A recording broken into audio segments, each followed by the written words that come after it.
Bom dia a todos. Prosseguindo, então, aqui com o nosso congresso sobre o Marco Legal do Saneamento Básico, eu queria agradecer a presença de todos e saudar o Procurador-Geral, claro, pela sua exposição e pelo seu trabalho, e, em especial, nesse evento também, ao Subprocurador-Geral, Dr. Rafael Rolim, que foi quem teve a ideia do evento e conversou comigo e com o Tiago Araújo para que a gente organizasse juntamente com ele e se mobilizou pessoalmente, fez muitos contatos, convidou a maior parte dos palestrantes. Então, queria saudar o Dr. Rafael pelo seu trabalho, também pela sua iniciativa. Ele se envolveu diretamente no projeto, né? Foi o presidente do nosso grupo de trabalho da Procuradoria, que trabalhou o tempo todo durante o curso do projeto. Então, eu queria saudá-lo e dizer, noticiar que a nossa revista, como o Dr. Bruno Dubê mencionou, foi lançada hoje e está disponível no site da Procuradoria-Geral do Estado. Então, quem quiser acessar nesse momento pode entrar lá e vai localizar a nossa revista de número 80, que foi organizada pelo Sejur, pelo Centro de Estudos. Queria saudar também a organização do Sejur e do cerimonial da PGE por esse evento, agradecê-los, enfim, por esse esforço. E, então, prosseguindo aqui com a nossa conferência de abertura, que é o início do nosso evento, eu gostaria de convocar o nosso secretário da Casa Civil, Dr. Nicola Mittioni, para proferir a sua palestra. Muito obrigada.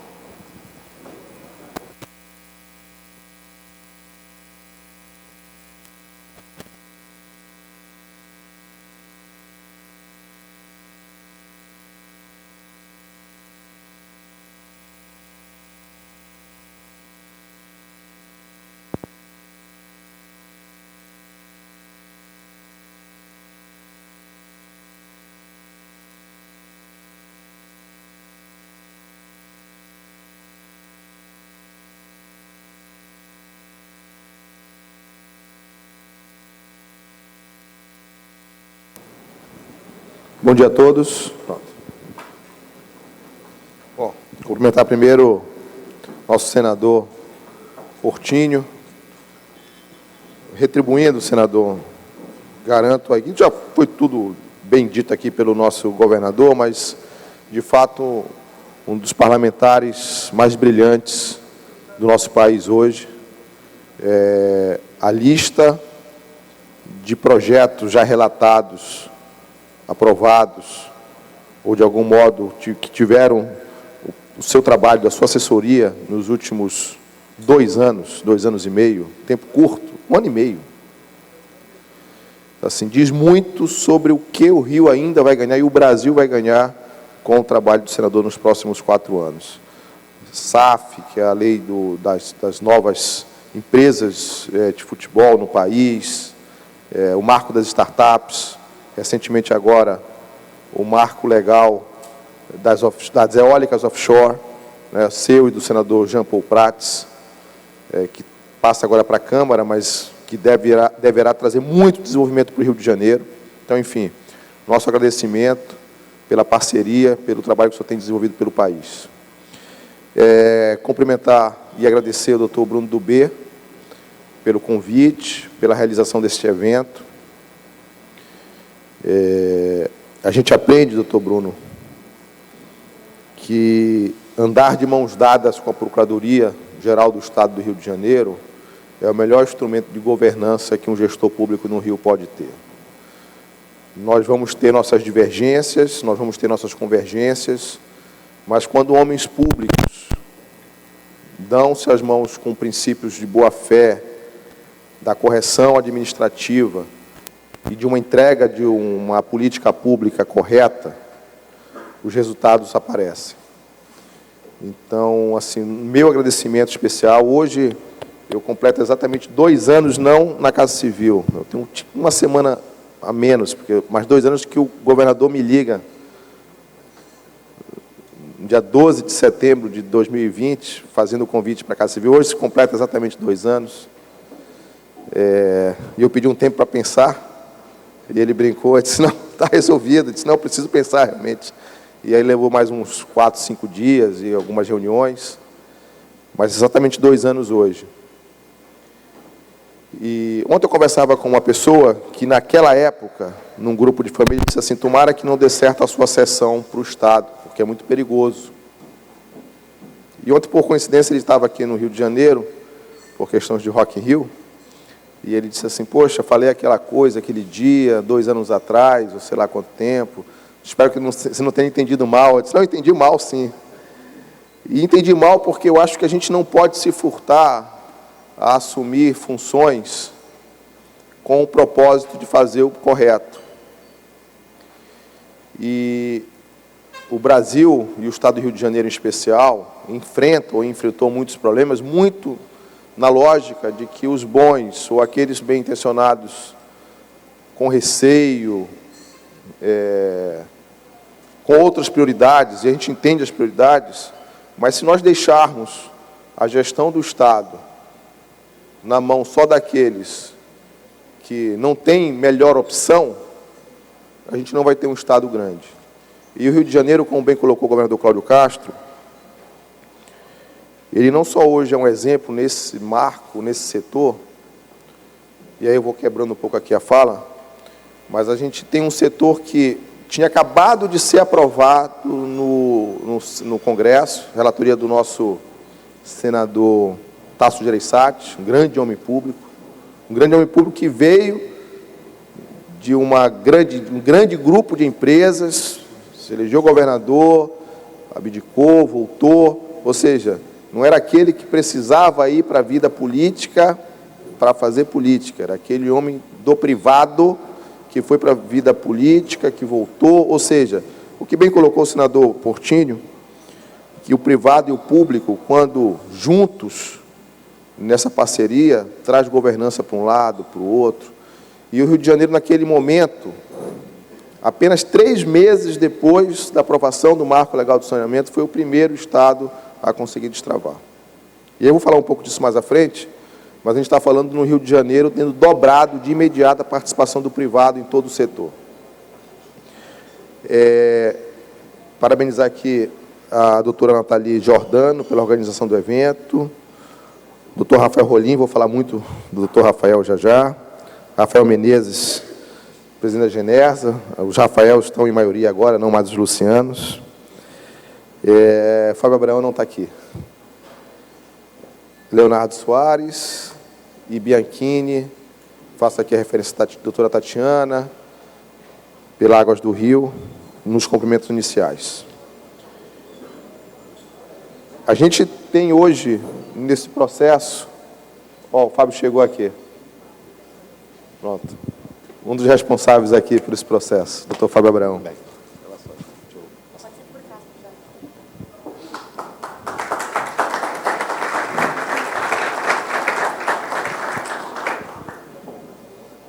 Eu falava, Fábio, que em julho de 2020 tinha sido aprovado o Marco Legal do Saneamento no Congresso Nacional. E, final de agosto, o governador Cláudio Castro assume o Estado do Rio de Janeiro, num momento muito complexo.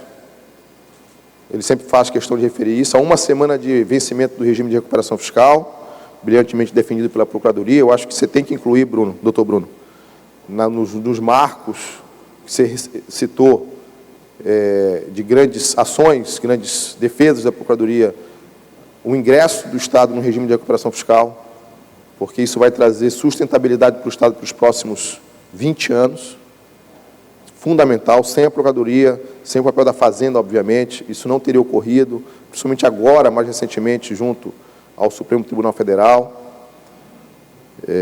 E você falou também da questão da defesa das cotas, mas, por proposta da Procuradoria, foi enviado, na semana retrasada, pelo governador Cláudio Castro, a extensão do período de cotas e de concurso. Está na pauta da Assembleia Legislativa do Estado do Rio de Janeiro de amanhã ou na de quarta-feira, né? Então, assim, não só fez o trabalho, como agora estendeu. E, naquele momento, o governador me convida, exatamente 2 anos atrás, e nessas conversas preliminares eu perguntei para ele: o que é que o senhor está pensando sobre... E aqui algumas inconfidências, que essas partes são novas em relação a algumas falas que alguns de vocês já ouviram algumas vezes. O que é que o senhor acha sobre essa concessão Eu nem sei se eu usei o termo concessão, porque eu não tinha clareza, claro. Até hoje se fala em privatização quando não é privatização, mas o Healy, que briga muito com isso, eu disse: Healy, esquece, comunicação é uma coisa, técnica é outra, e vamos em frente. Mas o que é que o senhor pensa sobre isso? E naquele momento ninguém conseguia pensar nada sobre isso e sobre outras coisas que foram importantes. E eu pedi para ele: eu aceito o convite, mas eu gostaria muito de poder olhar esse processo, porque é um processo que eu acho disruptivo para o Estado do Rio de Janeiro. Ele disse: mas isso não está na Casa Civil, está na SEDERE. Eu disse: mas você me permite só que eu tenha algumas reuniões? E naquele momento eu primeiro fiz um processo meio dialético, de conversar com cada, vamos colocar aqui, stakeholder, vou usar um termo técnico, interno, né, no processo. Conversei com o Bernardo, do IRM, tive uma conversa com a SEDAI, o então presidente da época, o Espírito Santo, não, o Renato Espírito Santo. Tive uma conversa com o então secretário de Desenvolvimento Econômico, colega de vocês, o doutor Marcelo. SEDAI, conversei com o BNDES e confesso para vocês que todas as reuniões foram horríveis. Todas. Com o BNDES foi horrível, o Fábio sabe disso. Com o IRM foi horrível, e aí é o processo, e aqui não é uma crítica. Com a SEDERE, com a SEDAI. A SEDAI tinha um relatório, senador, com 700 páginas, 70 páginas, eu brinco 700. E que se a gente fosse ao pé da letra de cada item ali daquele relatório, nós ainda estávamos na página 20 para tentar equacionar algumas questões. Ainda hoje, 2 anos depois. Eu lembro que a gente precisava de dados importantes para a modelagem, e à época alguém falou assim: eu preciso de 2 meses para lhe apresentar esses dados. E hoje eu não sei se isso é bullying, se isso é alguma coisa. Eu disse assim: mas você tem 24 horas. E, não, mas é impossível. Eu preciso de 2 meses. 2 meses você não teria hoje o processo. A gente passaria um período que era fundamental. E teve que ter muita pressão para que algumas informações chegassem. E esse relatório de 70 páginas que a SEDAI apontava como graves, a gente conseguiu enxugar ali, tinha 2, 3, 4 pontos realmente relevantes. Os demais, infelizmente, eram a defesa de uma empresa que historicamente prestou seu papel, mas que precisava ultrapassar aquela barreira. E nós não lidávamos mais com vontade, nós tínhamos uma obrigação legal, o Marco estava ali presente. E algumas coisas que parecem óbvias hoje, naquele momento, pareciam difíceis de se argumentar, como, por exemplo, você ter o privado explorando o serviço de saneamento, né? E é uma bobagem, a gente brinca em alguns eventos, né, Bianchini, assim, quando alguém adoece, ninguém quer saber se o remédio é público ou privado, ou se a doença é decorrência de uma falha do Estado ou de uma falha de um prestador de serviço privado. A gente quer o remédio e quer que não haja doença. E o volume de investimentos necessários, e esse dado é importante que todos saibam, para que o marco legal, ou seja, a universalização se performe, 99% de distribuição de água, 90% de coleta e tratamento de esgoto em 12 anos, ou seja, até 2033, gira em torno de R$1 trilhão, salvo engano, ou salvo alguma atualização não totalmente perfeita. E nem o privado e nem o Estado isoladamente conseguem esse montante de recursos isoladamente. Ou seja, nós estamos efetivamente num processo em que, sem a parceria do público e do privado, o marco, ou seja, a universalização não consegue performar. E nós temos vários exemplos em vários estados em que você tem público atuando com parte do privado. No Rio de Janeiro é um exemplo clássico. O BNDES propôs ali um modelo upstream, downstream, em que a produção de água se daria pela SEDAI e a distribuição e coleta de esgoto pelas concessionárias de serviço público, empresas privadas. E ali aquele processo começava, Fábio. A gente, depois dessas reuniões individuais, propôs uma grande reunião conjunta. Nessa reunião, a gente começou a avançar. O processo sai da SEDER e vem para a Casa Civil. Parecia impossível naquele momento, a gente está falando ali já de meados de outubro. Parecia impossível. Meados de outubro, o edital saiu dia 29 de dezembro de 2020. Um mês e meio antes, era impossível. Eram muitas as questões a serem equacionadas. E nós tínhamos questões com muita má vontade de alguns órgãos importantes internamente. E aí não posso deixar de registrar, havia um corporativismo muito forte na SEDAI para que não ocorresse o processo. Pesquisa recente do Léo, na presidência da SEDAI, com o sindicato, aprovação do novo modelo, mais de 70%, né, Léo? Mais de 70%. Até o sindicato hoje aprova o que foi feito. Mas a gente entende, naquele momento era difícil. Eu lembro que, num sábado, um presidente do sindicato dos funcionários da SEDAI mandou um WhatsApp em grupo, falando mal de mim, criticando, quem é esse cara que vem de fora, blá, blá, blá. E eu pedi o telefone para o então presidente, ele disse, me dá o telefone do presidente do sindicato para eu ligar para ele. Ele disse, não, você vai perder tempo, você vai brigar. Eu não quero brigar, eu quero convidar ele para ir na Casa Civil para a gente conversar. Porque a mensagem dele está equivocada em alguns aspectos, etc. Eu preciso... E aí, quando ele foi lá, a gente saiu, conversado, não mudamos em nada o processo, mas ele entendeu. E o que eu quero dizer com isso é que a gente iniciou naquele momento, Rafael, um processo de diálogo, aquilo que o governador Cláudio sempre pede. Não é mais momento de impor razão. A Procuradoria pode ter razão, o IRM pode ter razão, a SEDAI pode ter razão, a Casa Civil pode querer ter razão, mas se todos tiverem razão, não sai nada do papel. Todos precisariam abrir mão de alguma questão para que o processo ocorresse. Então, foi um processo de consenso e abertura de posições. Discutimos longamente a questão do preço da água. Processo dificílimo. Tivemos embates gigantescos com o BNDES. Até chegarmos a um denominador em que o preço da água gerava sustentabilidade para a SEDAI e gerava sustentabilidade para o processo de concessão. Lembrando que é um processo de longo prazo, em que os ajustes podem e devem ser feitos. A gente não pode imaginar um processo de 35 anos com um modelo acabado no primeiro ano, ou pré-contratação. Então, não tenho a menor dúvida que, ao longo dos 35 anos, para isso existe a AGENERS, a agência reguladora, que está realizando seu primeiro concurso público em décadas. Não sei nem se não é o primeiro, mas que contratará 50 novos funcionários, empregados públicos, para dar essa correta fiscalização e regulação pelos próximos 35 anos.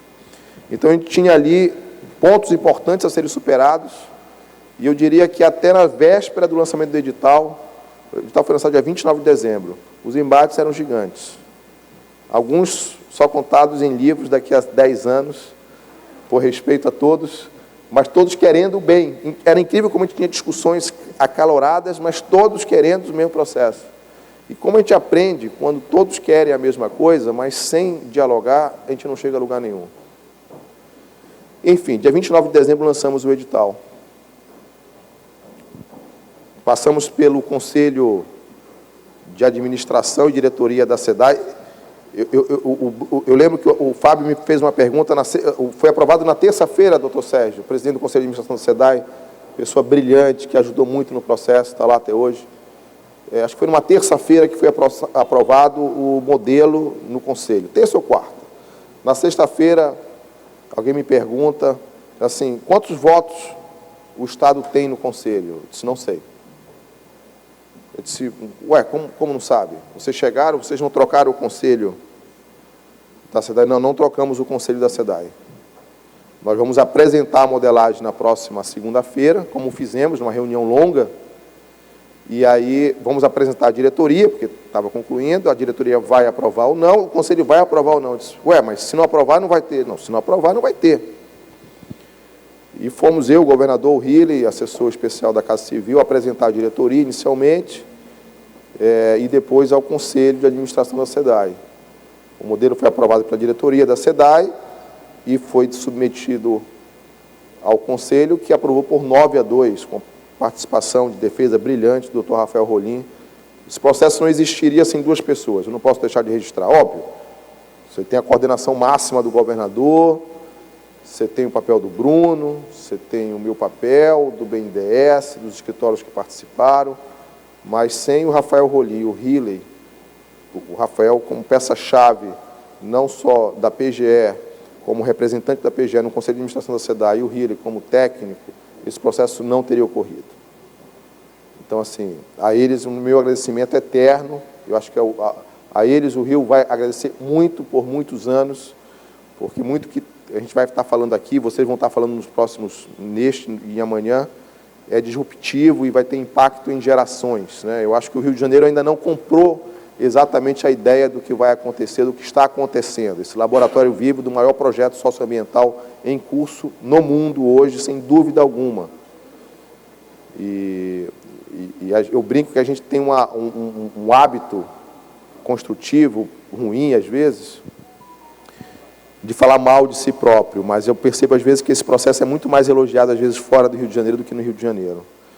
E o que está acontecendo hoje no Rio de Janeiro é algo incrível. Você está falando de um processo que no dia 29 de dezembro, lançado o edital, em menos de 4 meses, no dia 30 de abril, a gente teve o leilão, mais de 3 mil visitas técnicas, diversos grupos visitando os locais que seriam futuras instalações das concessionárias.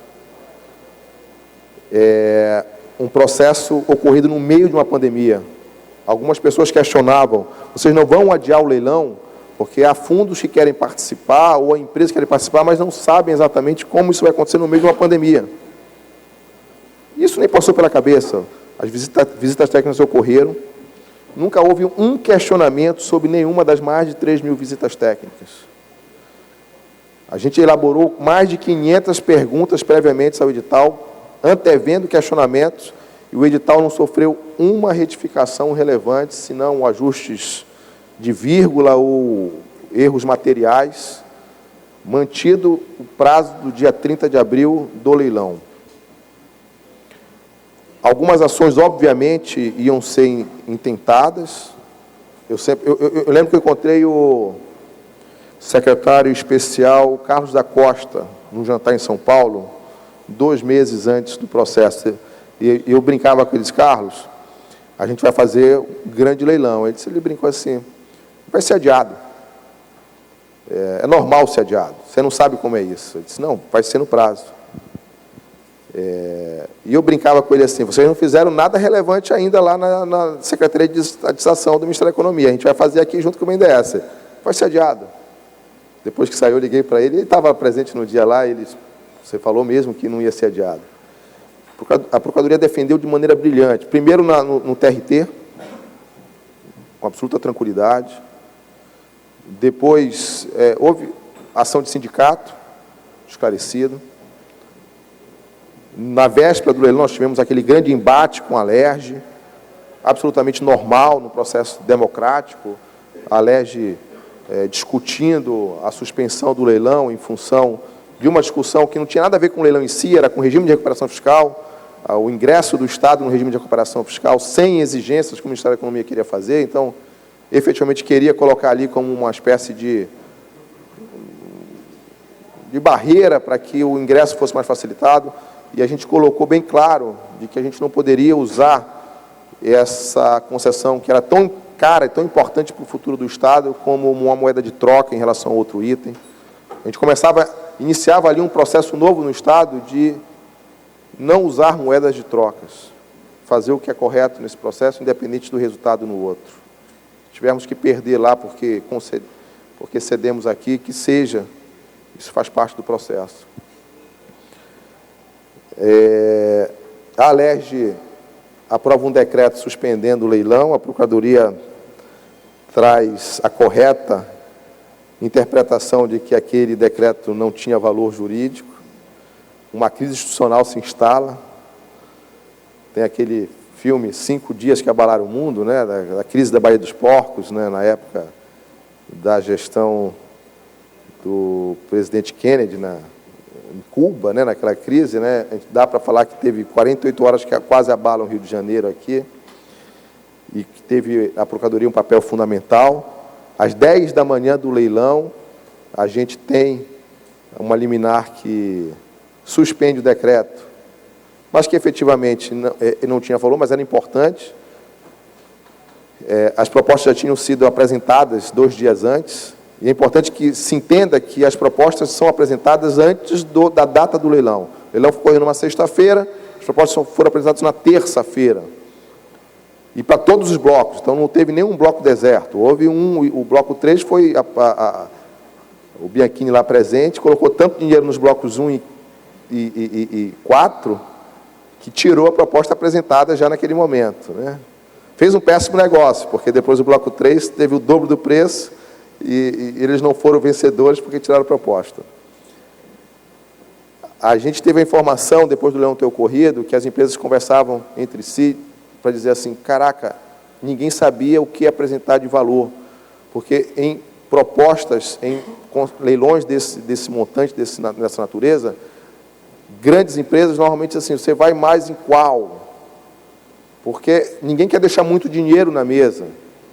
E foi uma carnificina, porque ninguém sabia, não houve conversa, não houve diálogo que pudesse ser questionado entre o Estado e as empresas, ou entre as empresas. Então, todas foram para o leilão sem saber o que estava acontecendo.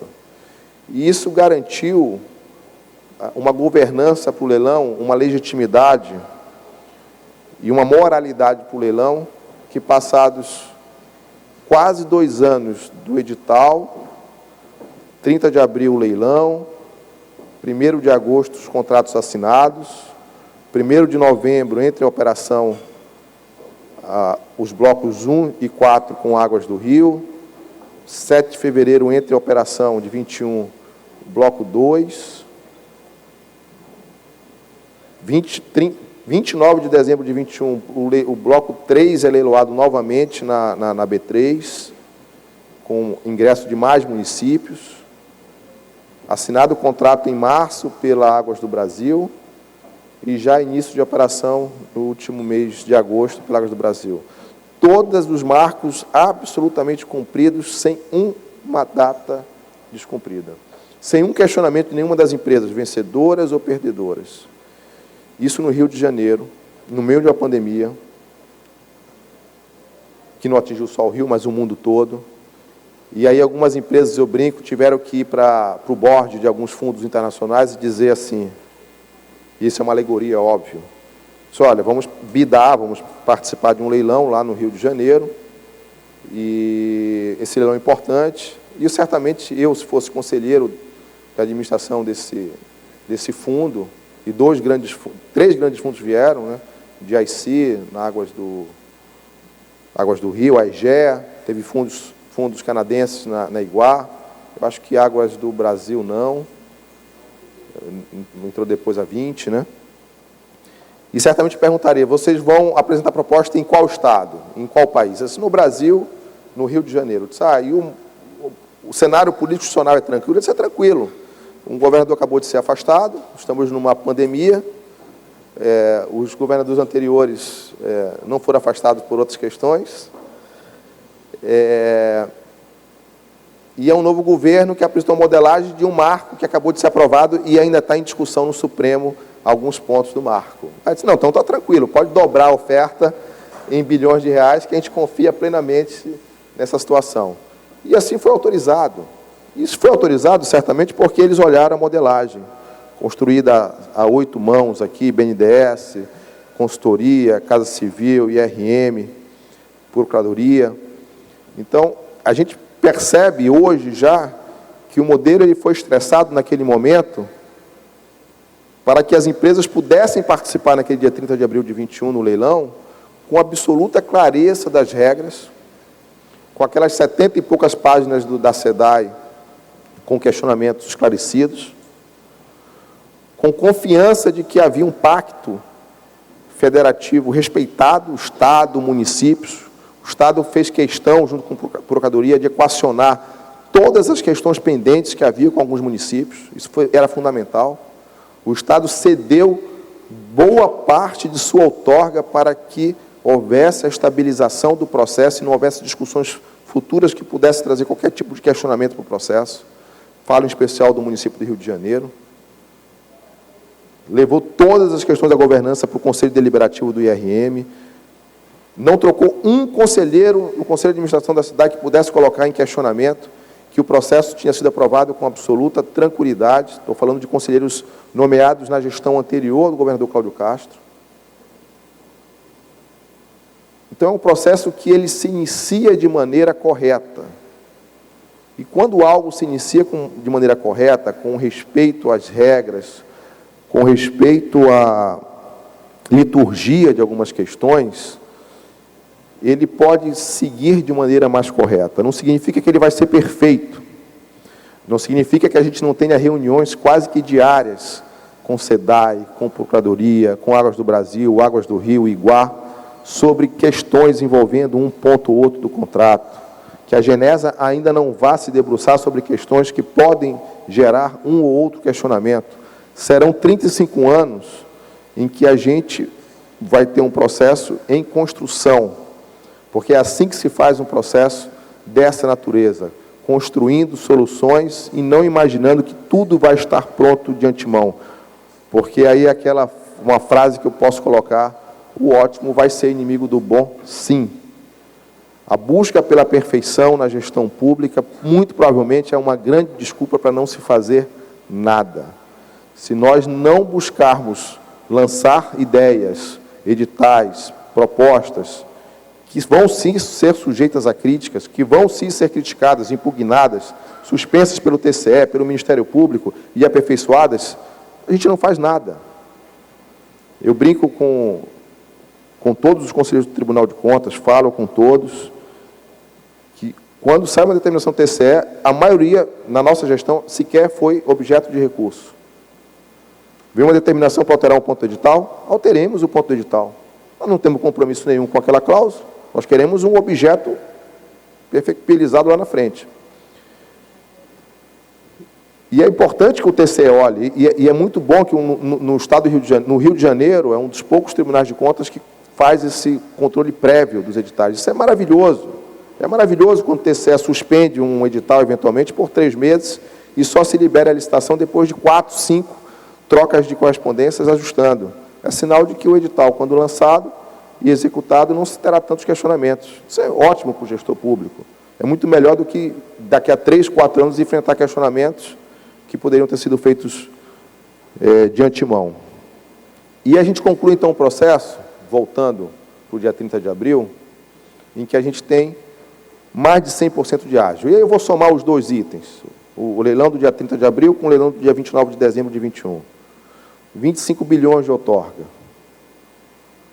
O Estado não recebeu 25 bilhões de reais. O Estado recebeu, numa métrica em consensuado com os municípios, aproximadamente 50% desse valor, em várias etapas, ainda não recebeu todos os valores. Colocou esses recursos numa rubrica específica para controle de toda a governança e controle no Estado do Rio de Janeiro. Muitos municípios receberam seus recursos e colocaram em conta única, é o direito deles, o recurso não era do Estado, esse recurso era do município, e os municípios receberam os valores e dispuseram deles como bem entenderam. Os recursos eram de conta única, conta 00, como se diz. O Estado adotou transparência. Todos os valores que recebeu, colocou numa rubrica específica, onde se tem controle específico de cada real que foi utilizado. E poderia usar para qualquer coisa. A outorga do saneamento, como a outorga dos municípios, poderia ser utilizada para pagar de pessoal, se fosse necessário, para qualquer situação do Estado. Não há nenhuma vedação legal contra isso. Pode se criticar, pode se questionar, mas legalmente não há. O Estado optou por ser mais transparente ainda. Criou uma rubrica específica, o Bruno sabe disso, onde era controlado todos os valores. E o governador decidiu usar aqueles recursos prioritariamente em projetos de infraestrutura. Ou seja, você tem um processo com muita governança, com muita conformidade, em que o resultado disso, para além disso, vai gerar novas infraestruturas. Prioritariamente, o governador decidiu aportar esses recursos em novos projetos de infraestrutura. E o Pacto RJ, você tem um site que tem... É o site com mais transparência hoje no Brasil, em termos de projetos. Se você olhar, é pacto.rj.gov.br. Lá, se você clica em qualquer obra do Estado, você tem ela georreferenciada, fotos da obra em curso, algumas com vídeo, SEI aberto, tem 614 ações lá hoje estipuladas. Então, se você pega o exemplo aqui da SEDAI, Novo Guandu, você tem fotos do Novo Guandu, vídeos, empresa contratada, linha do tempo do processo, você tem o SEI, você clica no SEI aberto, você consegue ver todos os documentos que geraram aquela licitação. Isso para qualquer outra obra, das 614 é diariamente atualizado o site. Tem uma aba específica sobre a concessão, onde mostra cada valor que está ali. Alguns municípios optaram por colocar na caixa única e fazer o que quiser com os recursos. O Estado certamente será até muito mais fiscalizado, porque deu essa transparência. Mas é dever do gestor público dar essa transparência. E assim foi feito. E ali a gente começa um processo de reconstrução do Estado, porque esses recursos que ingressaram, parte já foi indenizada à SEDAI, os ativos não amortizáveis, o Estado tinha obrigação de indenizar a SEDAI, já o fez em parte, o fará num cronograma que está sendo discutido com a direção da SEDAI, está no prazo absolutamente correto. As outorgas dos municípios do Estado não têm controle, nem poderia o Pacto Federativo, por óbvio. A concessão é municipal junto com o Estado, então os recursos são dos municípios. E nós tivemos os recursos da SEDAI ainda quase que na sua integralidade preservados, um Estado que sai de uma projeção de déficit em setembro de 2020 de 6 bilhões de reais, termina o ano de 2020 com 800 milhões em caixa, consegue fazer um ajuste de contas em 21, entrar no regime de recuperação fiscal em 22, ter, pela primeira vez em 7 anos, as suas contas aprovadas pelo corpo técnico do Tribunal de Contas e pelos conselheiros, ter pela primeira vez em 5 anos uma LOA, uma lei orçamentária anual sem déficit projetado, e com os recursos da concessão quase que na sua integralidade, totalmente hoje, senador, preservados. E os recursos já utilizados em projetos de infraestrutura ou em questões orçamentárias plenamente justificadas. Então, nós temos um processo em que você pode fiscalizar toda a modelagem inicial, a operação de transição e a utilização dos recursos. E o resultado disso? O resultado disso é o Estado, hoje, do Rio de Janeiro, com o maior município já dentro do marco legal de saneamento. Aproximadamente 90% da população já está com o contrato assinado, já está sob gestão, sob contratualização, que garante que até 2033,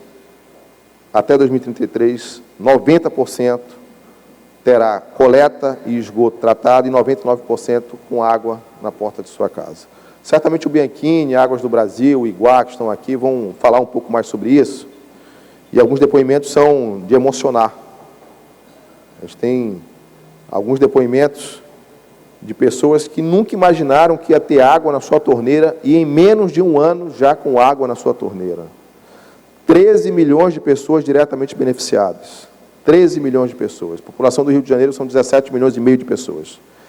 Só nesse processo. Se você considerar que em alguns municípios você já tinha concessão, Niterói, Petrópolis, você tinha algumas específicas, você tem a quase totalidade.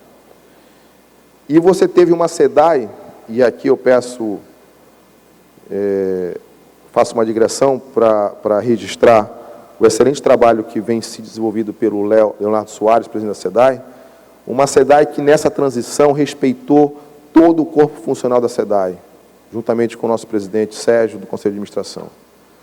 Não houve uma única demissão da SEDAI no período de transição.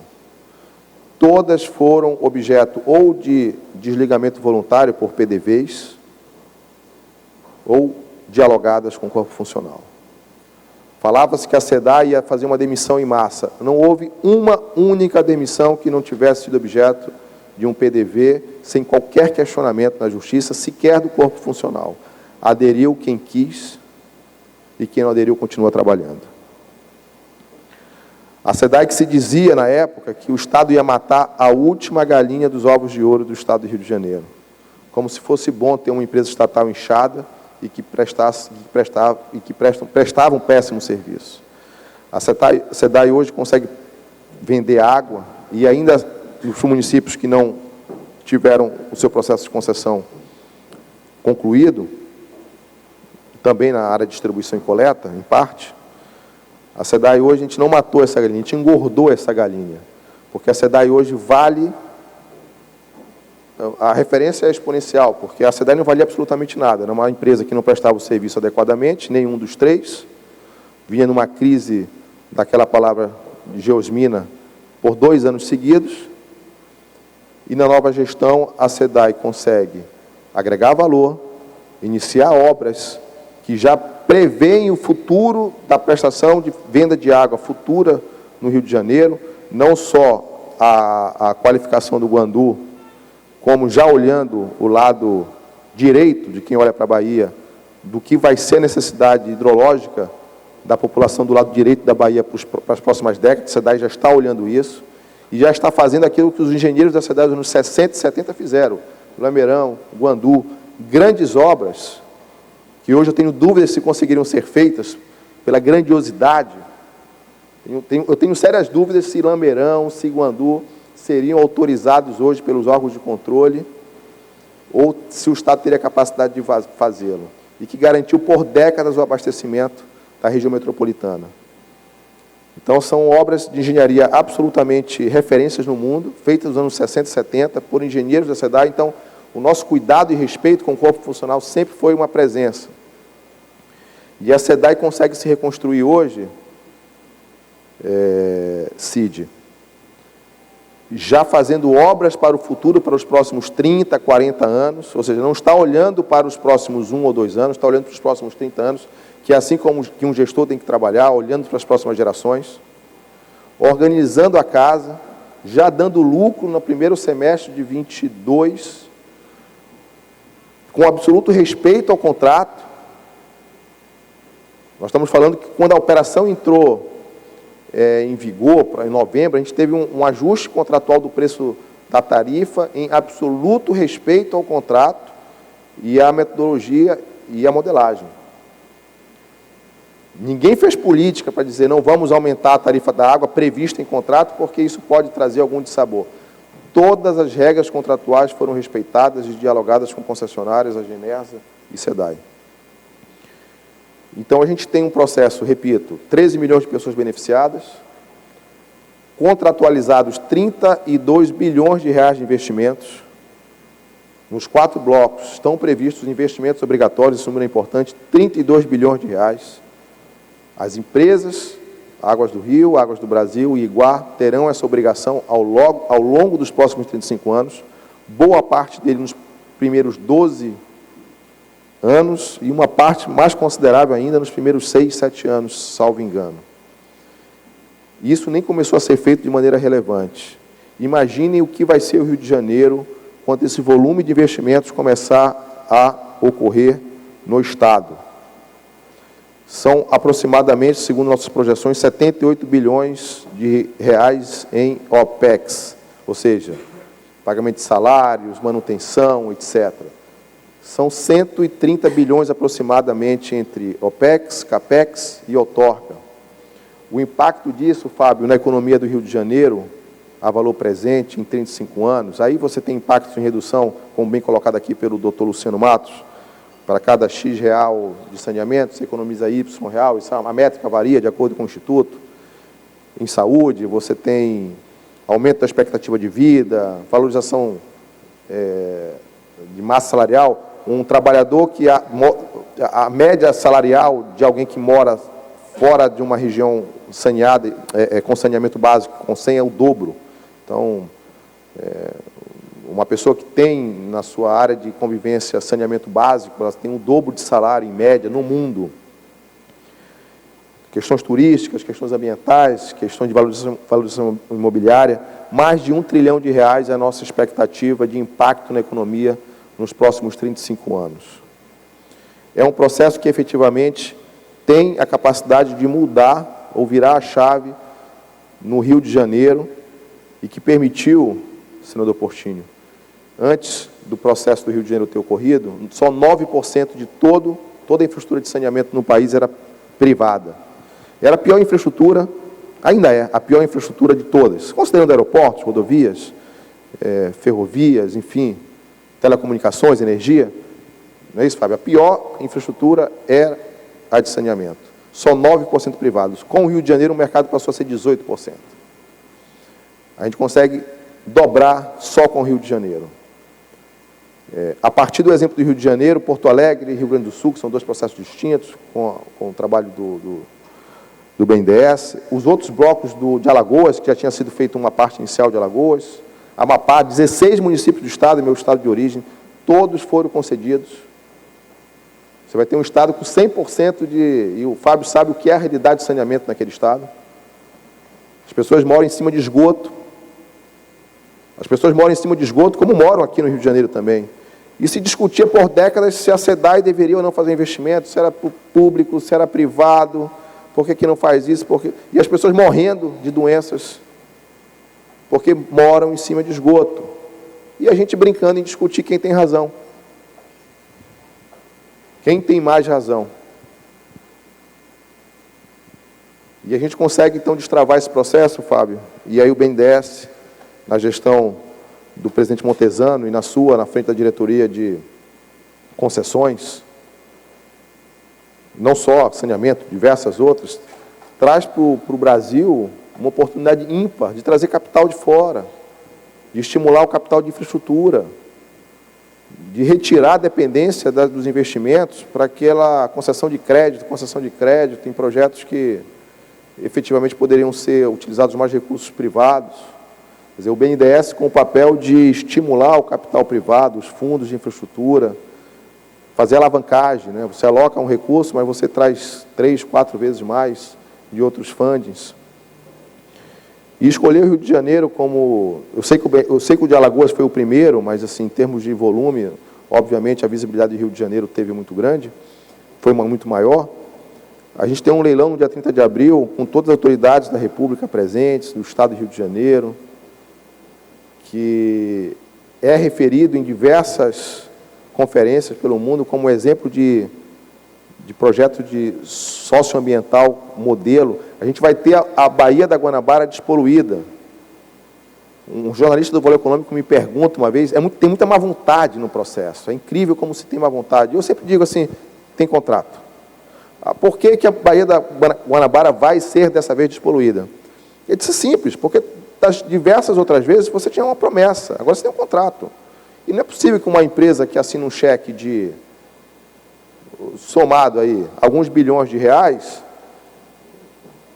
só para poder explorar o serviço, não vá cumprir 2,6 bilhões de reais de obrigações na despoluição. Que empresa com governança vai ser burra o suficiente para rasgar esse cheque para não cumprir esse volume de investimentos na despoluição? Essa empresa já o fez na Lagoa de Araruama. Então, nós já temos um exemplo. Sem nem começarmos a ter os volumes efetivamente relevantes investidos, nós já temos a Praia do Botafogo com algumas medições meteorológicas com balneabilidade. Só porque fez correções importantes na estrutura do entorno da Baía. Quem caminha ali, o doutor André de encontra às vezes caminhando na Lagoa Rodrigo de Freitas, já consegue olhar uma Lagoa Rodrigo de Freitas mais límpida. Ainda não foram feitos 1% das obras que vão despoluir também a Lagoa Rodrigo de Freitas, mas já estão mais limpas porque a empresa hoje conseguiu retirar as imperfeições ali de operação dos sites, das operações que estão mais próximas e vizinhas. Então, nós temos no Rio de Janeiro hoje um laboratório vivo de um projeto ambiental que, obviamente, se olha para o ambiente, mas olha principalmente para o ser humano. O Bianchini, se passar aqui os vídeos, tinha uma apresentação, mas a estrutura acabou não comportando. Os vídeos das pessoas que relatam a emoção de ter água nas suas torneiras, é algo de se questionar por que isso não foi feito antes. E às vezes eu me pergunto, que às vezes, até internamente, vem questionamentos da cláusula X, da Y, por que a gente não questiona todas as administrações passadas, por que vocês deixaram essas pessoas viverem nas condições e não fizeram nada? Por que por décadas ninguém fez nada com as administrações que deixou milhares, no caso, milhões de pessoas sofrendo, ainda morrendo de doenças básicas?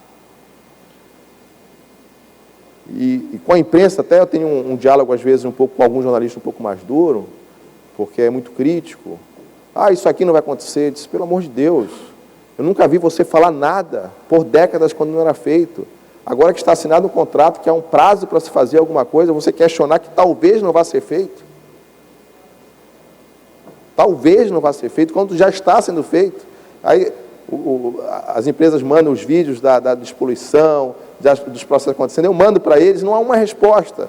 Chega a ser constrangedor a torcida contrária que às vezes se tem contra um processo que está em funcionamento, que está em curso na sua fase inicial.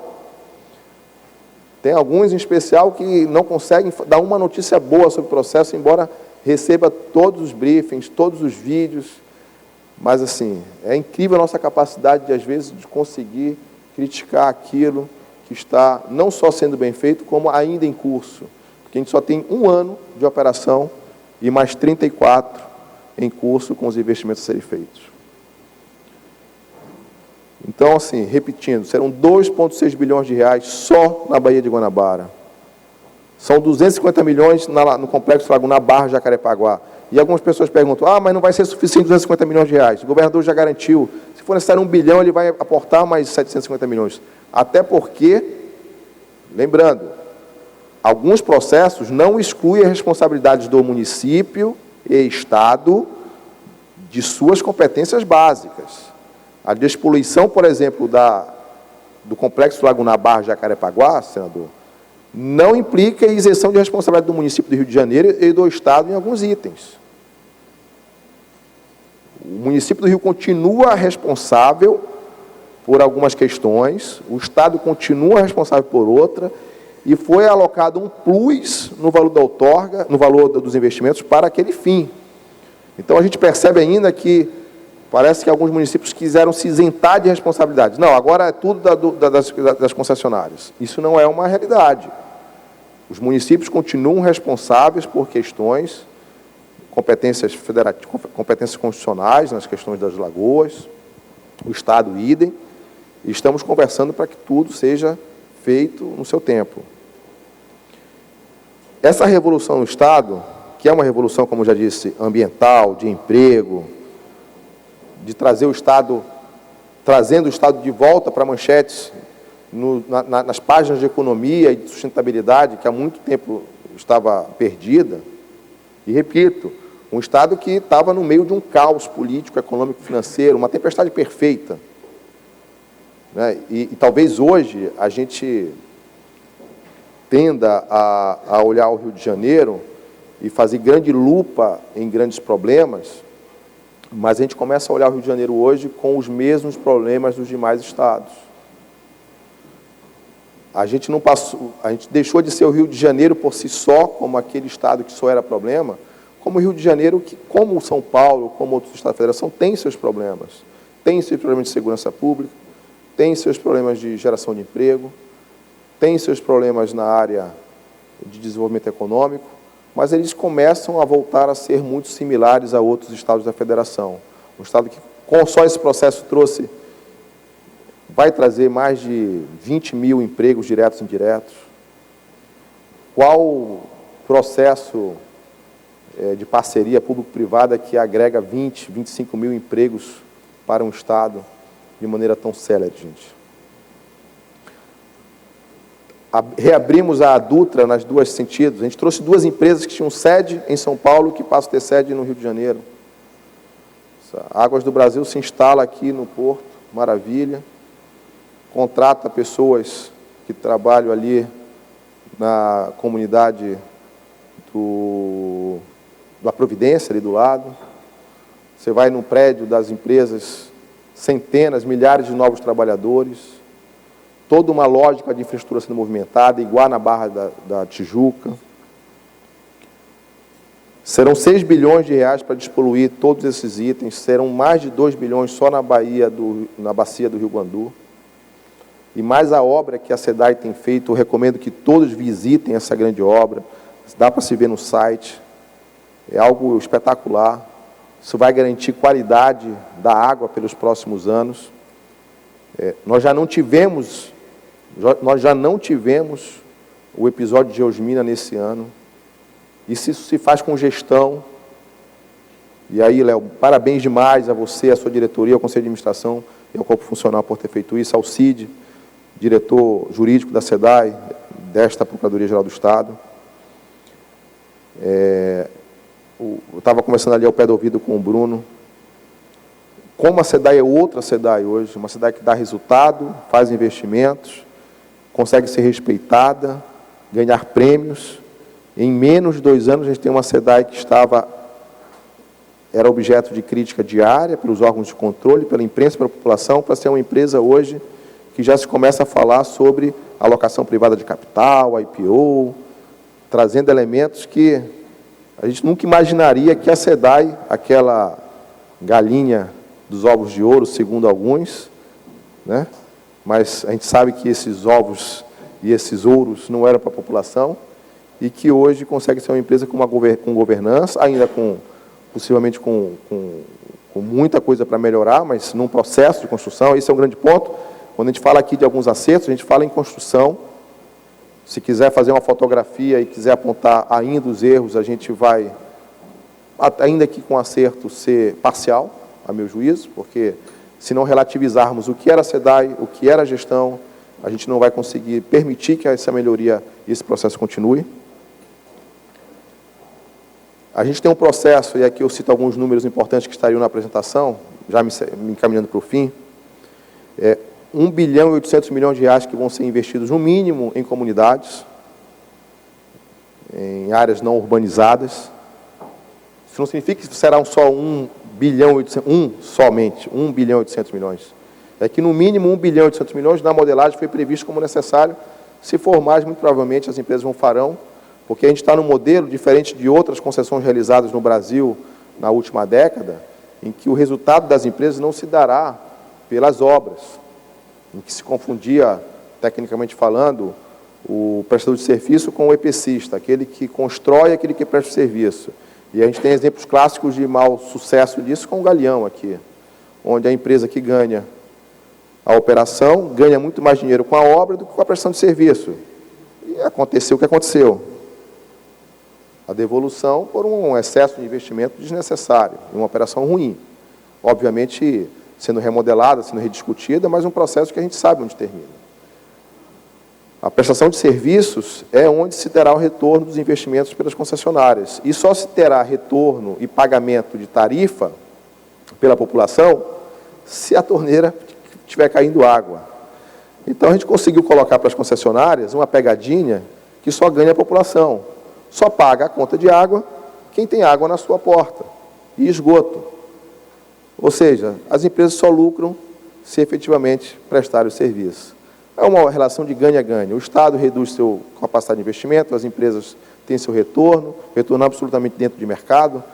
Acho que a gente está falando de uma TIR, uma taxa interna de retorno aí, em torno de 11%, 12% desse projeto. Se fosse considerar hoje, era melhor alocar o recurso num fundo com a taxa de juros hoje no Brasil, ou seja, efetivamente a gente tinha naquele momento uma modelagem que as taxas de juros, quando cresceram, ou seja, efetivamente uma modelagem que respeita a população e a tarifa.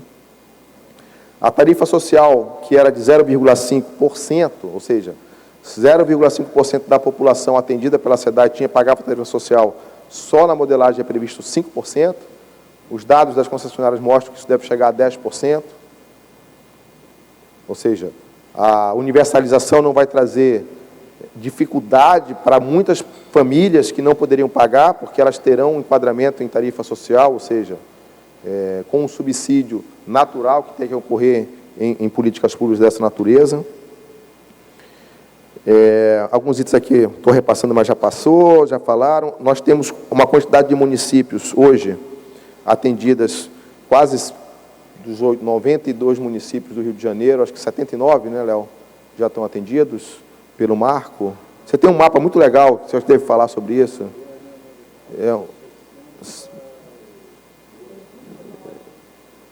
29 que ou por SEDAI ou que poderá ser modelado. E em um ano, já concluindo, nós temos, aqui eu vou ler mesmo, 100 quilômetros de rede de água já implantados, 100 quilômetros em um ano.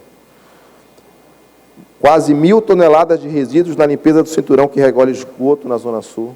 1.000 toneladas em menos de um ano. Intervenções que evitaram mais de 200 litros de esgoto por segundo despejados na Baía de Guanabara. 200 litros de esgoto por segundo já evitados na Baía de Guanabara. Inauguração da estação de tratamento de água de Magé, uma obra que estava em curso, possivelmente levaria mais uns 3 ou 4 anos, 2, 3 anos. A Águas do Brasil, Águas do Rio assumiu, já entregou em menos de 6 meses. Aí não é nem uma crítica à SEDAI, nem ao Léo, mas era um processo natural que acontecia. A revitalização total da elevatória do esgoto do Parafuso, em Copacabana. Isso já mostra mais qualidade na praia. E aqui um caso interessante que eu fiz. Foram retirados 2 patinetes elétricos e até um vaso sanitário em rios que desaguam na enseada de Botafogo. É um absurdo que o Bianchini, não sei se o Eduardo vai falar, do Eduardo Dantas da Iguá, o pessoal da Águas do Brasil. As intervenções já contribuíram para o aumento de 20% a 30% da vazão do esgoto que chega à ET da Barra da Tijuca. Na ET de Miguel Pereira, a vazão aumentou 8 vezes. Miguel Pereira tem 4% da população atendida por tratamento de coleta de esgoto. 4%. 4%. 2 centros de controle operacional já implementados e 120 toneladas de resíduos das margens do complexo lagunar de Jacarepaguá. A educação formal média de quem vive em área de saneamento é de 10 anos. Sem saneamento são 7 anos. As gerações passadas de gestores condenaram pessoas a ter, em média, menos 3, 4 anos de escolaridade por falta de investimentos em saneamento. A renda média de quem vive em área de saneamento é de R$ 3.300. Nas áreas de saneamento é de R$ 1.200. Para cada real investido em saúde, em média, são 20 a menos em saúde, em saneamento. Em 2019, um total de 4.900 pessoas foram internadas no estado por doenças que poderiam ser evitadas, só por saneamento. Imóveis em áreas com saneamento têm valor médio de aluguel de R$ 1.200, sem saneamento R$ 500. São números que assustam e que nos fazem perguntar por que isso não foi feito antes. Por que a gente esperou meio século, quando o Brasil há meio século já tinha grandes aeroportos, grandes estradas, ferrovias, grandes redes de energia? Por que nós não tínhamos grandes redes de saneamento há mais de 50 anos?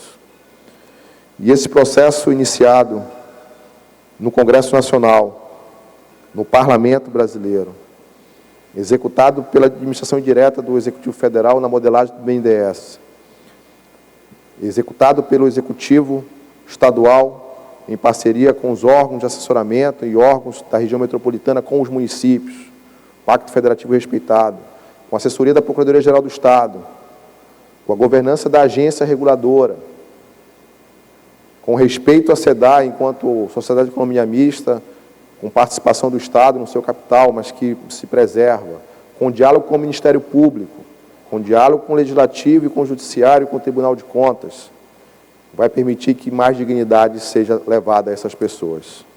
E o que eu peço para encerrar é que todos nós continuemos com um esforço muito grande para que isso continue. Todos nós aqui estamos de passagem, nosso prazo de validade, sempre brinca, é o diário oficial do dia de amanhã, mas nós não podemos deixar essa peteca cair.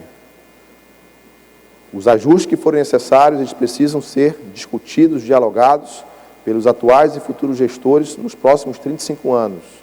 Não demonizemos eventuais falhas no processo sem dialogar e permitir os ajustes, porque o processo foi construído para ser ajustado, para ser esclarecido naqueles pontos eventualmente controversos. Não joguemos fora uma oportunidade, todos nós aqui presentes, de trazer dignidade a 13 milhões de pessoas, despoluir a Baía da Guanabara, trazer investimentos para o Rio de Janeiro e fazer o Rio de Janeiro de novo grande como ele sempre mereceu ser. Obrigado, pessoal.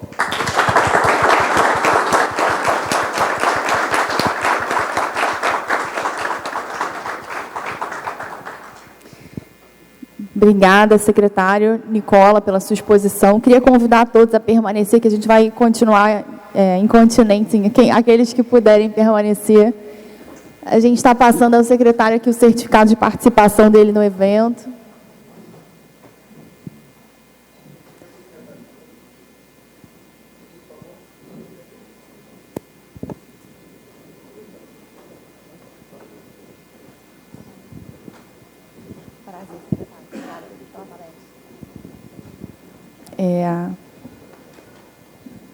Assim, o secretário sintetizou na sua fala todos os itens que levaram ao sucesso desse projeto e esses itens têm representantes aqui nesse evento, nessa sala, e essa foi a nossa ideia na organização. Então, o primeiro ponto-chave foi a criação da região metropolitana, então aqui o doutor Bernardo vai tratar sobre esse tema, com segurança jurídica, objeto de uma representação por inconstitucionalidade que foi julgada já e demonstrou a segurança desse modelo. A contratação do BNDES, essencial, que com seus consultores, inclusive a doutora Angélica Petian, aqui do Vernalha Advogados, vai falar num painel subsequente, desenharam em conjunto com o Estado um modelo de sucesso que preservava a SEDAI com papel central como produtora de água, e também com a ideia de delegação ao Estado, para que o Estado fosse um interlocutor único com todas as instituições, que foi essencial para o sucesso, certamente. O diálogo institucional com todas as instituições aqui, a Genersa representada pelo doutor Rafael, mas também o Ministério Público com o doutor Murilo, reuniões constantes com o doutor Alexandre Maximino também e outros colegas do Ministério Público, André Dickstein. A participação popular, o projeto foi objeto de consulta pública e audiências públicas com inúmeras discussões interessantes. Então, a ideia aqui foi reunir todas essas pessoas importantíssimas nesse painel. Então, eu passo aqui a palavra, inicialmente, para o doutor Rafael Rolim, nosso Procurador-Geral do Estado, concursado desde 2004, presidente da Associação dos Procuradores do Estado, nosso ex-presidente, membro do Conselho da SEDAI, para a sua exposição. Obrigada. Obrigado, Natalia. Antes de começar, propriamente dita, a exposição, quero só lembrar a todos que esse horário do painel começando 11h30, que era para começar 11h30, foi pensado justamente para que ele não se alongasse, né? O horário do almoço, premidos pela fome, geralmente o painel costuma correr mais fácil, é isso que a gente vai tentar, cada um na mesa terá 15 minutos, uma breve explanação para pontuar do ponto de vista, seja do banco, pelo Fábio, que hoje está aqui, diretor, seja da Genersa, com o Rafael, está aqui presente, seja pelo RM, com o Bernardo, presente, eu representando a Procuradoria-Geral do Estado, pontuar o que foi, na nossa visão, mais importante para a gente chegar à conclusão que foi dita aqui pelo secretário Nicola Mittioni. Eu gosto sempre de, quando eu começo a falar de saneamento básico, de passar um número para a plateia. Na verdade, alguns números. O primeiro é que o novo Marco Legal de Saneamento Básico trouxe duas metas. Eu falo novo porque o Marco Legal de Saneamento Básico é de 2007. Né? O novo Marco Legal de Saneamento Básico, em 2020, ele trouxe duas metas que, enfim, previstas para o ano de 2033, que são 90% de esgoto tratado e 99% de água potável. Tá? Isso num país, no nosso caso num estado ou numa cidade, em que nós temos problemas seríssimos de ordenação do solo urbano. Então, quando a gente fala de 99% de água tratada e 90% de esgoto no estado do Rio de Janeiro, na cidade do Rio de Janeiro, com todos os problemas geográficos e de ordenação do solo urbano que tem, é algo que deveria deixar todos nós muito preocupados, né? Desde as concessionárias privadas, da agência reguladora, enfim, dos órgãos de controle, da Procuradoria-Geral do Estado, de como chegar até lá, como em 10 anos fazer com que 90% do nosso Estado e aí destacando um pouco mais a cidade do Rio de Janeiro, ou a região metropolitana do Rio de Janeiro, possa alcançar esse percentual. E aí eu vou contextualizar, o Nicola já fez um pouco, eu vou trazer um pouco mais para a experiência da Procuradoria, o que nós vivíamos no momento da modelagem feita pelo banco, junto com seus parceiros subcontratados, o momento que nós vivíamos aqui no Estado do Rio de Janeiro. O projeto de desestatização, ele não nasce de uma discussão de saneamento básico, isso é importante que todos saibam. Isso ao longo do tempo vai se perdendo, mas o projeto de desestatização do Estado do Rio de Janeiro, ele nasce de uma grave crise fiscal do Estado do Rio de Janeiro, né? É a Lei Complementar 158 de 2017, que traz essa obrigação para os estados que aderissem ao regime de recuperação fiscal, que privatizassem suas empresas. Na época se falava muito das empresas de saneamento. Ou seja, não havia um debate qualificado, não que não existisse críticas à modelagem que existia, mas enfim, o nascimento desse projeto, ele nasce justamente dessa crise que o Estado vivia. E talvez hoje, em 2022, isso tenha sido bom, porque justamente afastou de todo esse projeto algumas questões políticas, corporativas, que certamente existiriam se o debate tivesse nascido em saneamento básico, né? A gente conseguiu, ao longo desses 4, 5 anos de modelagem, desde a contratação do BNDES pelo Estado de Janeiro, já no ano de 2018, né, Fábio? Até a entrega do produto final, a gente conseguiu ter alguma liberdade para poder pensar e planejar sem pressões políticas e pressões corporativas em matéria de saneamento básico. Então, hoje, olhando, tendo essa visão do passado, eu acho que isso acabou sendo algo que contribuiu para que a gente conseguisse chegar a essa solução. Mas o contexto, como eu falava, era justamente de um Estado vindo em pandemia, a gente tinha acabado de ter o impeachment de um governador do Estado, a gente estava em ano, o secretário Nicola não destacou isso, mas a gente estava em ano de eleições municipais de 2020, que marcou demais o projeto, porque, na verdade, os titulares dos serviços eram os municípios, no caso da região metropolitana, a região metropolitana, é bom sempre destacar isso, né, Bernardo? Mas, enfim, a gente vivia isso, ainda vivia a chegada do novo Marco Legal de Saneamento Básico, que mudou completamente a forma de prestação de serviço de saneamento básico no Brasil. O Brasil vinha de um histórico, e aí é bom destacar aqui, eu vejo a presença de alguns advogados da SEDAI, do presidente da SEDAI, de Sérgio Sá, meu colega de conselho, o presidente do Conselho de Administração da SEDAI, vejo a doutora Daniele Uliana, presidente da Associação dos Advogados da SEDAI, presente também. A SEDAI é uma empresa de excelência no Estado do Rio de Janeiro, sempre foi, continua sendo, mas a gente vinha de anos de histórico de prestação de serviço pelas empresas estaduais de saneamento. E isso vem desde o Planasa, lá da década de 60, e o Brasil foi sendo construído, gostem ou não, dessa forma. A prestação de serviço de saneamento básico sempre foi construído pelas empresas estaduais de saneamento. Vai ser o novo marco legal, claro que o primeiro marco legal de 2007 já traz um pouco uma mudança de direção, mas não é conclusivo. É o novo marco legal de saneamento em 2020, que, de fato, muda o curso da história ao não permitir a celebração dos contratos de programa.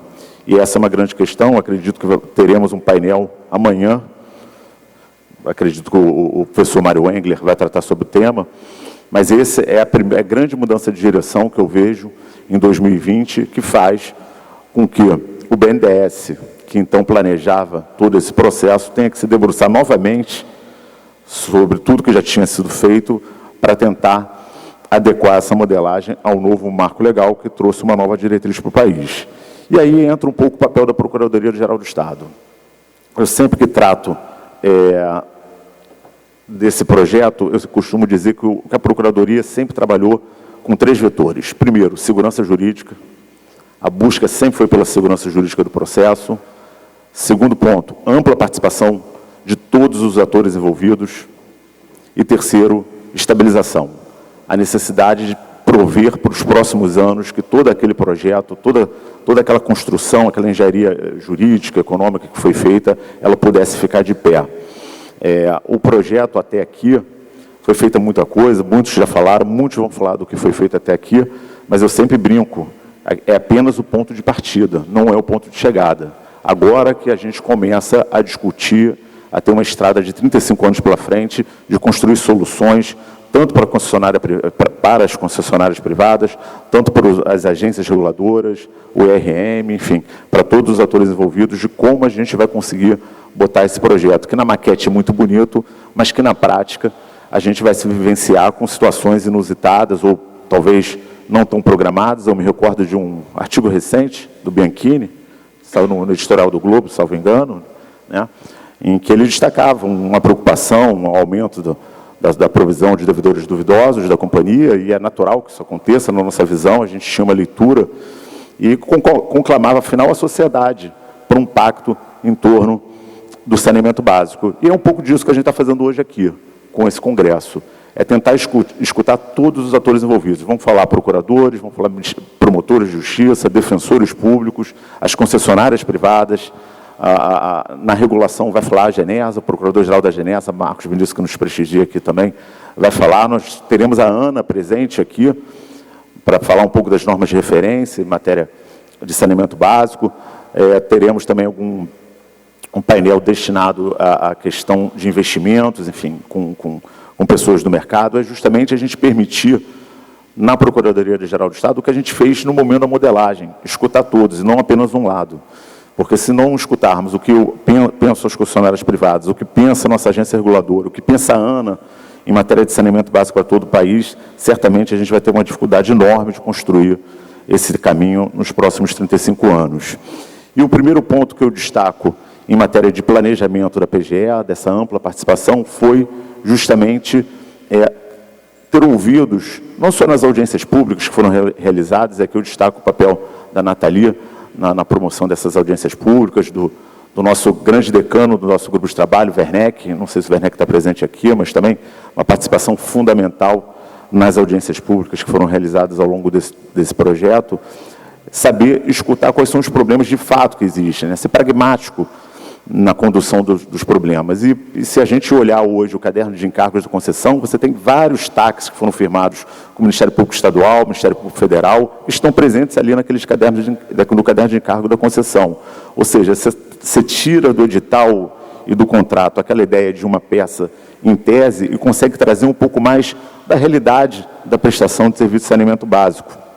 Recentemente recebemos uma comitiva de outro estado para conversar com a Procuradoria-Geral do Estado do Rio de Janeiro, para saber qual foi o grande desafio em toda a modelagem que nós fizemos. E a minha resposta para ele foi única. O desafio é você conseguir botar todo mundo sentar na mesma mesa. Foi isso um pouco que o secretário Nicola destacou. Você conseguir fazer com que a empresa estadual de saneamento, que tem expertise técnica para prestação de serviço no Estado do Rio de Janeiro, pudesse sentar na mesma mesa do BNDES, na mesma mesa do Ministério Público, na mesma mesa da Prefeitura do Rio de Janeiro, da cidade do Rio de Janeiro. Não é fácil você conseguir unir todos esses atores em prol de um objetivo comum. E eu acho que esse foi o grande mérito que a Procuradoria-Geral do Estado teve. Ao longo desse processo, nós fizemos reuniões semanais e com a presença de representantes da SEDAI, representantes da Secretaria de Desenvolvimento Econômico, da Secretaria da Casa Civil, representantes do BNDES, enfim, representantes de toda a sociedade, escutando as particulares visões de cada um, para, ao final, poder emitir o seu pronunciamento jurídico. Foram mais de 35 pareceres jurídicos, todos os pareceres jurídicos precedidos de amplo debate em torno do grupo de trabalho. Não teve um parecer jurídico ou um visto do Procurador-Geral que não tivesse sido precedido de reuniões. E isso faz toda a diferença quando você está diante de um projeto dessa magnitude. O segundo ponto que eu queria destacar é segurança jurídica. E aí eu vou, enfim, fazer aqui como a primeira mesa desse grande congresso, somente fazer alguns destaques dos pontos que certamente serão desdobrados ao longo de hoje e do dia de amanhã. Primeiro foi a possibilidade da participação de fundos de investimento na licitação. Enfim, um posicionamento inédito no Estado de Janeiro, não no país, mas no Estado do Rio de Janeiro, que demandou da Procuradoria do Estado um amplo diálogo com o mercado privado para entender, compreender a necessidade do mercado, entender como funcionava a licitação. Cada licitação, enfim, cada projeto de infraestrutura tem o seu viés particular, e nesse ponto aqui eu queria também deixar o destaque de uma atuação muito importante de 2 procuradores. Primeiro, o Thiago Araújo, conhecedor de excelência de infraestrutura na Procuradoria, depois do Henrique Rocha, que também está presente aqui, que nos ajudou bastante em todo esse arcabouço jurídico para a gente poder botar no papel todas essas ideias que vinham do banco na época e eram inéditas para nós aqui na Procuradoria e que a gente conseguiu, de alguma forma, transformar isso em realidade. Outro ponto que causou muita preocupação para todos nós na Procuradoria era justamente a preservação da SEDAI, da Companhia Estadual de Águas e Esgoto do Rio de Janeiro, com anos de prestação de excelência de serviço de saneamento, e eu não vou entrar aqui no debate se a culpa do atraso das metas de saneamento podem ser atribuídas às empresas estaduais de saneamento. Eu acho que a discussão é muito maior do que simplesmente apontar o dedo para um desses atores, é todo um contexto histórico, político envolvido, mas fato é que a gente chegou a 2020 com um déficit histórico de saneamento e tinha que achar uma solução. E a solução encontrada, à época, pelo BNDES, junto com seus parceiros, é justamente fazer a divisão dos serviços de produção de água e os serviços de distribuição de água. E eu acho que o fundamental foi a gente encontrar um consenso jurídico que desse segurança para que a SEDAI, como empresa estadual de saneamento, pudesse prestar esses serviços de água, fugindo daquela regra do artigo 175 da Constituição Federal. Eu acho que esse foi um ponto crucial para que a gente botasse esse projeto de pé.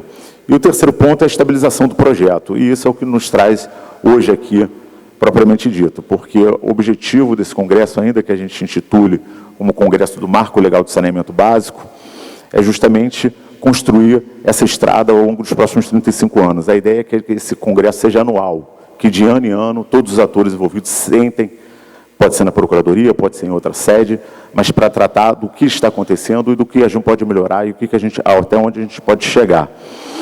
O primeiro ponto que causou preocupação e ainda causa preocupação a nós aqui na Procuradoria, e eu acho que o objetivo desse painel, nós vamos dar espaço para a Genesa, para a RM tratarem do tema, é justamente como a gente faz essa regulação, né? Uma regulação inédita, uma regulação complexa, não é algo simples.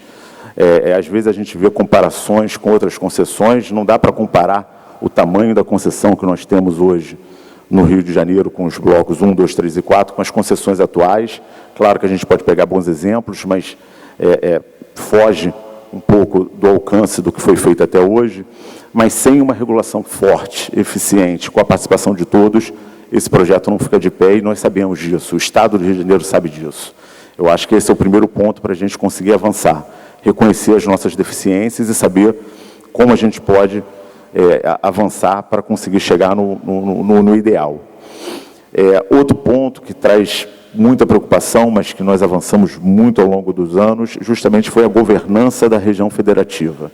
E aí eu acho que o Bernardo vai ter um papel fundamental nesse painel para fortalecer essa ideia de região metropolitana, ou seja, de como a gente fazer com que os municípios que pertencem à região metropolitana, no Conselho Deliberativo da região metropolitana, possam deliberar e possam se manifestar acerca da prestação de serviço. Hoje é muito novo ainda, né, Bernardo? A gente ainda não tem ainda um caminho seguro ou precedentes que façam com que a gente, na verdade, o Brasil inteiro nos observa, né? O Brasil inteiro quer saber como a gente faz, como a gente vai caminhar, mas é um desafio que nós temos e que a gente vem avançando aos poucos, mas a gente tem um papel muito grande para fazer aqui na Procuradoria. E, por fim, para não tomar muito tempo e poder abrir para os próximos debatedores, é justamente a gente entender, nessa questão da ordenação do solo urbano, enfim, como a gente pode usar a outorga, principalmente a outorga variável, na construção de um saneamento básico melhor, né? A gente tem muito essa discussão do que a gente faz com o dinheiro da outorga. Claro que o dinheiro da outorga é livre, não há vinculação legal, mas se nós aqui, se os atores envolvidos, se a gente não entender que sem ordenação do solo urbano, sem segurança, a gente não avança em matéria de saneamento básico, a gente vai olhar para aquele número que eu falei no início, que eu faço sempre questão de falar do número no início da palestra, porque eu volto a falar dele ao final. Ele vai se tornar utópico. A gente não vai chegar com 99%, nem 90% em 2033, com as metas do Marco Legal de Saneamento Básico se a gente não entender que sem ordenação do solo urbano não se faz saneamento básico. Então é importante que fique essa lição para todos nós, nesse primeiro ano, nesse ponto de partida desse projeto de concessão, que a gente consiga enxergar mecanismos dentro do DRM, junto com a Genersa, enfim, com as concessionárias privadas, com o Estado do Rio de Janeiro, em que a gente possa, de alguma forma, utilizar parte dessas outorgas ou mecanismos oriundos desse projeto de concessão para que a gente possa fortalecer a ordenação do nosso solo urbano, principalmente nas áreas consideradas subnormais, que é um grande desafio, porque sem isso a gente não consegue chegar ao nosso índice previsto em lei. E, por fim, fazer aqui também, embora não esteja na nossa mesa, parabenizar ao Ministério Público, à Defensoria, eu vejo o Murilo aqui presente, representando o Ministério Público, pela compreensão ao longo desses anos, dos últimos anos, e no início desse projeto, sabedores da dificuldade operacional que você construir uma relação de 35 anos em matéria de saneamento básico, algumas premissas históricas, como a questão da captação em tempo seco. Acho que essa flexibilização que ela vem sendo construída nos últimos anos é fundamental para que a gente possa, daqui a 10 anos, estar perto dessa meta ou chegar a essa meta. Sem essa flexibilização de entendimentos históricos no âmbito do Estado do Rio de Janeiro, a gente vai ter uma dificuldade muito grande de avançar também. Não adianta a gente ter uma boa cobertura de saneamento nas áreas formais e esquecer que toda a nossa bacia hidrográfica ela é permeada, principalmente na cidade do Rio de Janeiro, por comunidades em áreas consideradas em áreas subnormais. Sem esse entendimento, sem essa compreensão de que soluções, talvez não usuais, sejam fundamentais para que o projeto fique de pé, nós teremos muitas dificuldades nessa caminhada que, como o secretário Nicola destacou, é histórica, é inovadora, certamente as próximas gerações serão beneficiadas, mas cabe a nós, hoje, no início dessa estrada, saber construí-la. Muito obrigado pela paciência e daqui a pouco nós vamos para o almoço, gente.